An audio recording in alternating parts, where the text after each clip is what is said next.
Hello friends, welcome back to the new video. In this video guys, we are going to talk about home screen layout. How can we change it in Oppo K10 phone guys? You want to change your home screen layout setting so you can change it.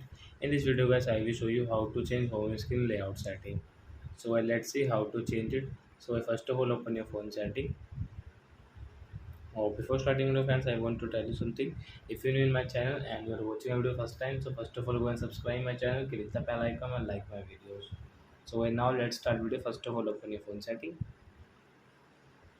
Then let's click on home screen lock screen setting. Let's click on home screen layout guys. This setting. So you can change from here guys. Like example for guys, we will take this 3 multiply 5. Then guys apply.